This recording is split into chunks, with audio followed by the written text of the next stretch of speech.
नमस्कार, दिन भर की बड़ी खबरों में आपका स्वागत है। मैं हूं परवीन शेख। आज इस बुलेटिन में बात होगी बेंगलुरु में विपक्षी नेताओं के जमावड़े की, विपक्ष की बढ़ती ताकत से खौफ में आई बीजेपी की। बात करेंगे दिल्ली अध्यादेश पर बुरी फंसी मोदी सरकार के फिर सुप्रीम कोर्ट पहुंचे ईवीएम मामले की। साथ ही जानेंगे कैसे महाराष्ट्र में बढ़ रही है अजीत पवार की मुश्किलें। और बुलेटिन के आखिर में बात होगी यूपी एटीएस की गिरफ्त में आई सीमा हैदर की। इसके साथ ही और भी कई बड़ी खबरों से आपको करवाएंगे रूबरू। लेकिन तमाम बड़ी खबरों से पहले एक नजर सुर्खियों पर। दिल्ली में फिर खतरे के निशान से ऊपर पहुंचा यमुना का पानी। आगरा में 52 साल बाद ताजमहल की दीवारों तक पहुंची यमुना, निचले इलाकों में भरा पानी। दिल्ली के एलजी और सीएम को सुप्रीम कोर्ट की सलाह। चीफ जस्टिस डीवाई चंद्रचूड़ ने कहा, डीईआरएस अध्यक्ष की नियुक्ति के लिए आपस में मिलकर करे फैसला। सुप्रीम कोर्ट 20 जुलाई को करेगा मामले की सुनवाई। अजीत पवार गुट को लगा जोरदार झटका। विधानसभा की कार्रवाई में उनके साथ दिखे सिर्फ 15 विधायक। शेयर बाजार में तेजी जारी, 529 अंकों की तेजी के साथ 66,590 अंक पर पहुंचा सेंसेक्स। निफ्टी 147 अंकों की तेजी के साथ 19,711 अंक पर हुआ बंद। ये तो थी सुर्खियां और अब बात आज की सबसे बड़ी खबर की। देश की विपक्षी पार्टियों के शीर्ष नेता आज से बेंगलुरु में होने वाली 2 दिवसीय बैठक में शामिल होने के लिए बेंगलुरु पहुंच गए हैं। इस बार विपक्षी एकता की कमान सोनिया गांधी के हाथों में है। साथ ही राहुल गांधी की भूमिका भी खास रहने वाली है। इस बैठक में 26 दल शामिल होकर बीजेपी के खिलाफ रणनीति तैयार करेंगे। मोदी सरकार के खिलाफ विपक्षी दलों का कारवां बढ़ता जा रहा है। पटना की बैठक में 15 दल जुटे थे तो बेंगलुरु में इनकी संख्या 26 पहुंच गई है। बीजेपी विरोधी कई पार्टियां तो अभी भी न्योते का इंतजार कर रही हैं। साफ है, जल्द ही विपक्षी दलों की संख्या 30 को भी पार कर सकती है। सोनिया गांधी की तरफ से विपक्षी दलों के नेताओं को आज डिनर दिया गया है। विपक्षी दिग्गजों के बीच 18 जुलाई को सुबह 11 बजे से शाम 4 बजे तक बैठक चलेगी। लेकिन इससे पहले आज अनौपचारिक रूप से तमाम मुद्दों पर चर्चा शुरू हो चुकी है। आज सुबह से ही बेंगलुरु एयरपोर्ट में दिग्गजों के आने का सिलसिला शुरू हो गया था। बेंगलुरु में सबसे पहले पहुंचने वाले नेताओं में यूपीए अध्यक्ष सोनिया गांधी, कांग्रेस अध्यक्ष मल्लिकार्जुन खड़गे और राहुल गांधी शामिल थे। दिल्ली के सीएम और आप संयोजक अरविंद केजरीवाल, पश्चिम बंगाल की सीएम और टीएमसी प्रमुख ममता बनर्जी, तमिलनाडु के सीएम और डीएमके प्रमुख एमके स्टालिन, झारखंड के सीएम हेमंत सोरेन, बिहार के CM Nitish Kumar, deputy CM Tejashwi Yadav भी बेंगलुरु पहुंचे।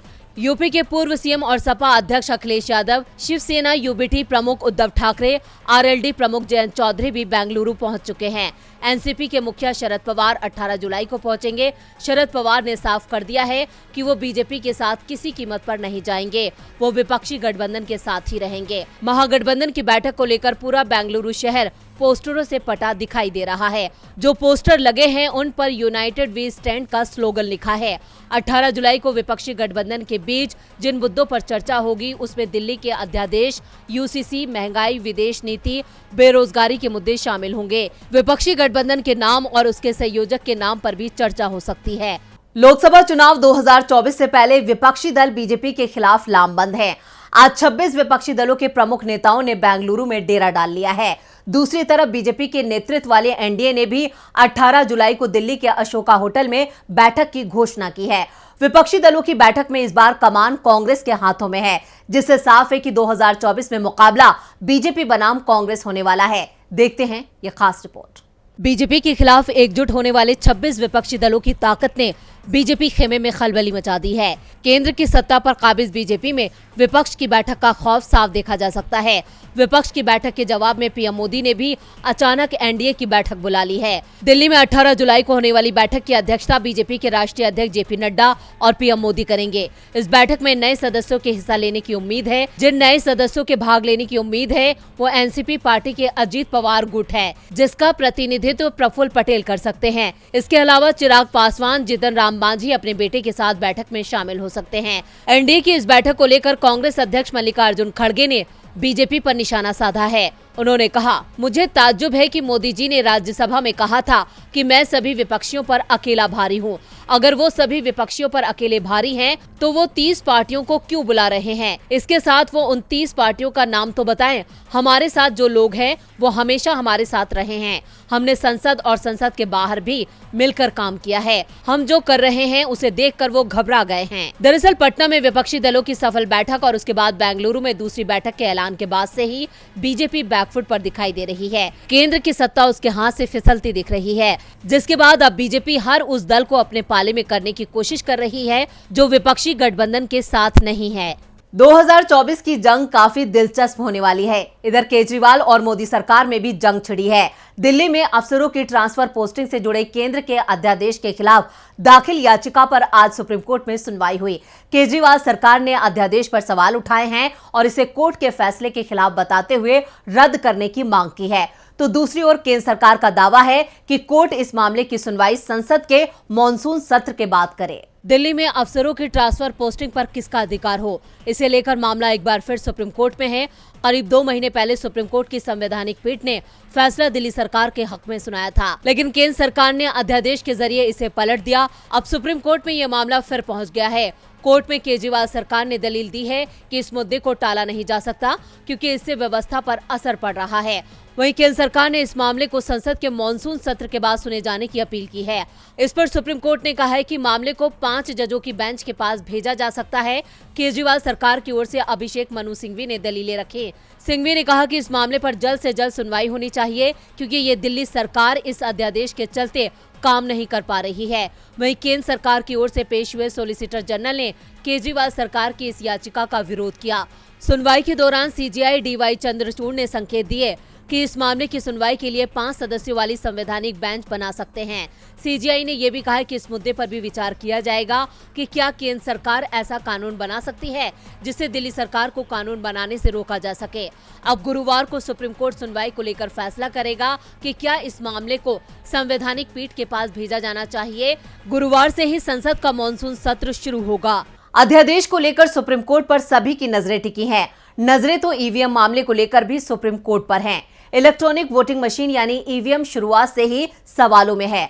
पहले बीजेपी इस पर सवाल उठाती थी, लेकिन जब से केंद्र में उसकी सरकार बनी है, पार्टी को ईवीएम अच्छी लगने लगी है। लेकिन विपक्षी दल इस मामले में एकजुट हैं और ईवीएम का मामला एक बार फिर सुप्रीम कोर्ट पहुंच चुका है। विपक्षी दल लगातार मांग करते रहे हैं कि ईवीएम की जगह बैलेट पेपर से मतदान कराया जाए और अगर ईवीएम से ही चुनाव कराना है तो फिर voter verifiable paper audit trail की भी गिनती कराई जाए। और अब यह मामला सुप्रीम कोर्ट पहुँच गया है। सुप्रीम कोर्ट भी सुनवाई करने को तैयार हो गया है। कोर्ट ने चुनाव आयोग और केंद्र सरकार को नोटिस जारी कर जवाब मांगा है।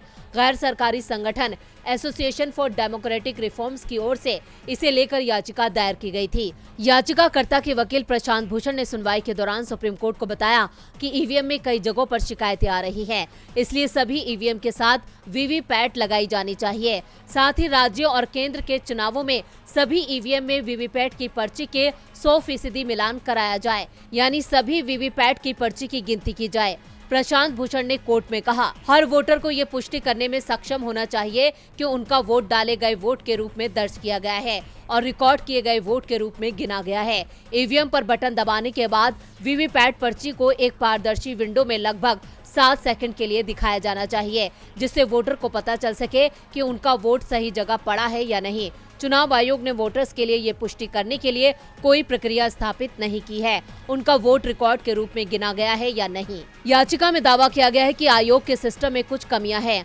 सुनवाई के दौरान सुप्रीम कोर्ट ने याचिका की कॉपी चुनाव आयोग के वकील को देने को कहा। साथ ही कहा है कि चुनाव आयोग का पक्ष भी सुना जाएगा। सुप्रीम कोर्ट ने 3 हफ्तों के लिए सुनवाई टाल दी है। ईवीएम का मामला फिलहाल सुलझता नहीं दिख रहा है, तो वहीं अजीत पवार और शरद पवार के बीच का मामला भी नहीं सुलझ रहा है। आज एक बार फिर अजीत पवार एनसीपी चीफ शरद पवार से मिलने के लिए वाई.बी. चौहान सेंटर पहुंच गए।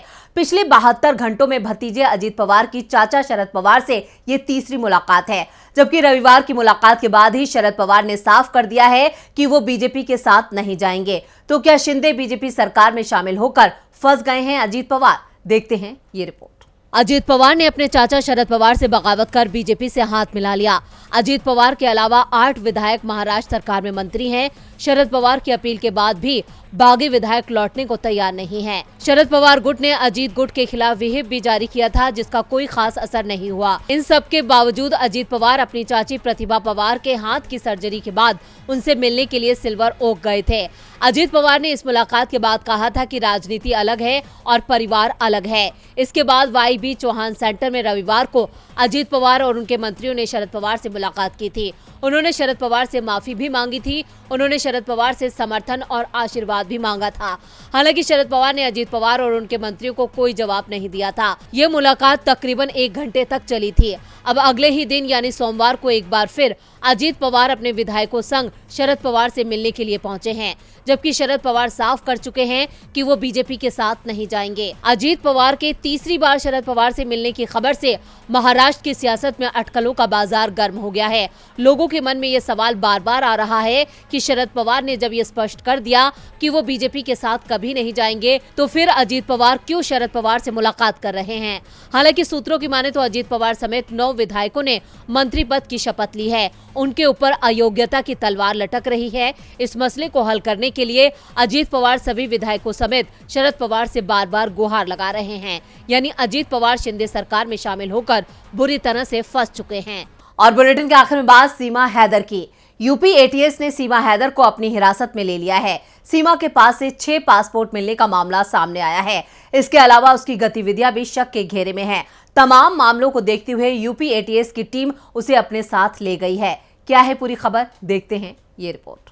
पाकिस्तान से दुबई होकर नेपाल के रास्ते प्यार की खातिर भारत आने वाली पाकिस्तानी महिला सीमा हैदर पर अब कानूनी शिकंजा कस सकता है। यही नहीं, इससे सचिन मीणा की मुश्किलें बढ़ना भी तय है। सीमा को लेकर अब यूपी ATS ने भी जांच शुरू कर दी है। यूपी ATS केंद्रीय खुफिया एजेंसियों के साथ कोऑर्डिनेशन कर सीमा के पाकिस्तान से यूपी आने की जांच कर रही है, जिसके तहत आज यूपी ATS ने सीमा हैदर को हिरासत में ले लिया है। Uttar Pradesh anti terrorist squad सीमा हैदर को अपने साथ ले गई है।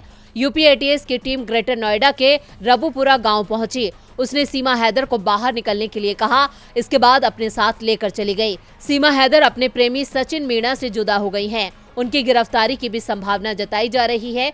सीमा हैदर के पाकिस्तानी खुफिया एजेंसी ISI से कनेक्शन को लेकर जांच की जा रही है। UP ATS, IB, Noida police समेत कई एजेंसियां इस एंगल पर जांच कर रही हैं। सीमा हैदर के फोन कॉल डिटेल की भी जांच की जा रही है। पाकिस्तान से दुबई फिर काठमांडू और वहां से ग्रेटर नोएडा आने के मामले की जांच में जुटी यूपी ATS की कार्रवाई के बाद हलचल तेज हो गई है। सीमा हैदर यूपी ATS की गिरफ्त में है। इसके बाद से सचिन के परिवार के लोगों ने घर के दरवाजे बंद कर लिए हैं। अब एक बार फिर सीमा हैदर का मुद्दा गर्मा गया है। सीमा अपने साथ 4 बच्चों को भी लेकर आई थी। सीमा हैदर जब से यूपी पहुंची हैं, तब से वो टीवी चैनलों और अखबारों की सुर्खियों में है।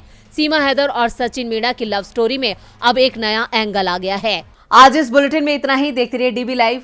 नमस्कार।